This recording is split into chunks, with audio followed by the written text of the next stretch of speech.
Hyderabad బర్కత్పురాలోని BJP city ఆఫీసులోని emergency వ్యతిరేక దినం పాల్గొన్నటువంటి రాజ్యసభ సభ్యులు లక్ష్మణ్ ఎమర్జెన్సీకి వ్యతిరేకంగా పోరాడిన వారికి బీజేపీ ఆధ్వర్యంలోని సన్మానం. డాక్టర్ లక్ష్మణ్ రాజ్యసభ సభ్యుడు. కాంగ్రెస్ చరిత్రలో ఎంతో మంది ప్రాణాలను బలి తీసుకుంది. తెలంగాణ కోసం కాంగ్రెస్ పార్టీ వల్ల 1200 మంది చనిపోయారు. కోదండరాం లాంటి వాళ్ళు ఎమర్జెన్సీ గురించి ఎందుకు మాట్లాడటం లేదు? కోదండరాం దేనికోసం నోరు మెదపటం లేదు? కమ్యూనిస్టులు ఎమర్జెన్సీని సమర్థించారు. వారిని చరిత్ర క్షమించదు. కాంగ్రెస్ వాళ్ళు ప్రజాస్వామ్యాన్ని కూని చేసి రాజ్యాంగానికి తూట్లు పొడిచారు. ప్రధాని మోడీ వచ్చాక అగ్రవర్ణ పేదలకు సైతం రిజర్వేషన్లు ఇచ్చాం. రిజర్వేషన్ల రద్దు అంటూ కాంగ్రెస్ చేసిన దుష్ప్రచారాన్ని ప్రజలు నమ్మలేదు. ఎమర్జెన్సీ డేను బ్లాక్ డేగా జరుపుకుంటూ ఆనాడు ఎమర్జెన్సీకి వ్యతిరేకంగా పోరాడిన వారిని సన్మానించుకుంటున్నాం. డాక్టర్ కండు సత్యనారాయణ గారు జనవరిలో కావలి టౌన్లో వారు సత్యాగ్రహం చేస్తుండగా అరెస్ట్ అయిన వారు చాలా నెలల పాటు జైలు జీవితానికి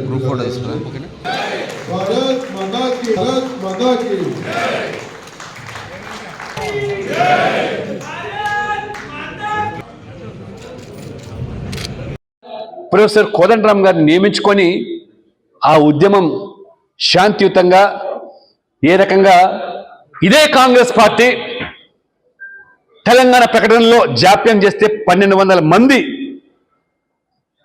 బలిదానం కావడము, విద్యార్థులు యువకులు దానికి సైతం కూడా కాంగ్రెస్ బాధ్యులే అని తెలిసినప్పటికీ కూడా ఇవాళ కోదండరాం గారు ఎమర్జెన్సీ గురించి ఇవాళ మాట్లాడకపోవడము, ప్రజాస్వామ్యం గురించి ఏ రకంగా కాంగ్రెస్ ఆనాడు భ్రష్టు పట్టించిందని నోరు విప్పకపోవడం, దేనికోసం ఇవాళ కోదండరాం గారు రాజీ పడతా ఉన్నారు. ఇవాళ ఎందుకు ఇవాళ మీరు నోరు మెదపడం లేదు? ఇవాళ ఆ యొక్క కూటమిలో ఇండియా కూటమిలో ఉండే పక్షాలు ఆనాడు ఎమర్జెన్సీకి వ్యతిరేకంగా పనిచేసిన కొన్ని పార్టీలు ఇవాళ ఇదే కాంగ్రెస్ పార్టీకి వత్తాసు పలుకుతున్నారంటే, ఆనాడు కమ్యూనిస్టులు ఎమర్జెన్సీ సమర్థించినవి. చరిత్ర క్షమించని వాళ్ళను కనీసం 50 సంవత్సరాలైనా పశ్చాత్తాపాన్ని వ్యక్తం చేయకుండా కాంగ్రెస్ పార్టీ కమ్యూనిస్టులు మీరు ఇవాళ గొంతు చించుకొని ఏదైతే ప్రజాస్వామ్యం గురించి మాట్లాడుతున్నారో ప్రజలు నవ్వుకుంటున్నారు.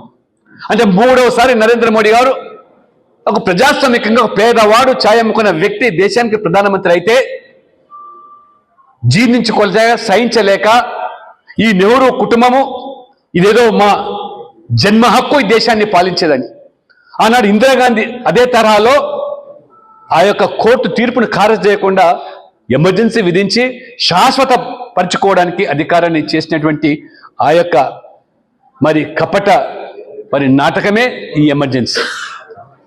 కానీ ఈరోజు కాంగ్రెస్ మరి ప్రజాస్వామ్యాన్ని కూని చేస్తే మీరు రాజ్యాంగాన్ని పూర్తిగా దానికి తూట్లు పొడిచి ఏ రకంగా మీరు అపహాస్యం చేస్తే మీరు రాజ్యాంగం గురించి మాట్లాడుతున్నారు.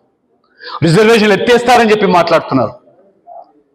అసలు కనీసం మీకు అసలు మానవత్వం ఉందా? అసలు అది నోరా లేకపోతే మరి టాటాక అర్థం కాకుండా ఉన్నాయి. మోదీ గారు 10 సంవత్సరాల్లో ఏ ఒక్క వర్గం రిజర్వేషన్లు ఇవాళ తొలగించారు. పైపెచ్చు అదనంగా రిజర్వేషన్లు ఇచ్చినటువంటి ప్రభుత్వం మోదీ ప్రభుత్వం.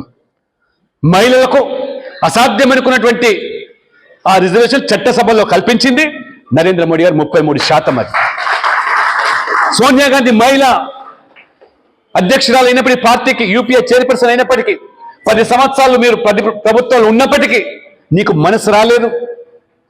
మీ ప్రభుత్వం భాగస్వామ్యం అడ్డుకుంటే బిల్లు వీగిపోతే ఏ రకంగా మీరు మహిళలను మోసం చేశారు. కానీ ఇవాళ మోదీ గారు చట్టసభలో 33% రిజర్వేషన్.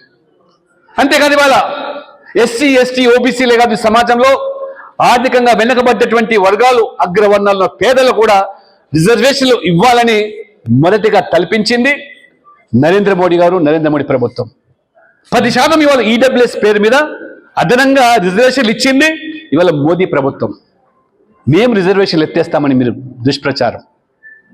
ఇవాళ 70 సంవత్సరాలుగా జమ్మూ కాశ్మీర్లో 370 ఆర్టికల్ అవరోధం వల్ల అక్కడ ఉన్న ఎస్సీలు ఎస్టీలు బీసీలు అనేక మంది, ఆ ఎస్సీ ఎస్టీలు బీసీలో కూడా అనేక మంది ముస్లింలు ఇవాళ అక్కడ ఉన్నారు.